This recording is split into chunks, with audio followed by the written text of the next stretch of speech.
Welcome to South America, a land of forests and mountains, crazy carnivals, and amazing animals. It's a great place for an adventure.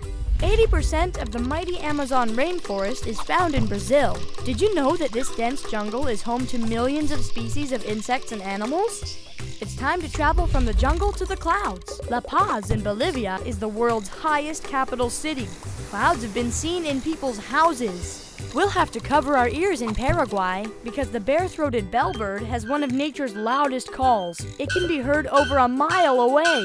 Our taste buds will be tingling in Venezuela, where an ice cream parlor has more than 860 varieties, including tomato, garlic, and macaroni and cheese. Delicious! Now let's visit the mysterious Moai on Easter Island. No one knows why these giant heads were built. Will they tell us their secrets?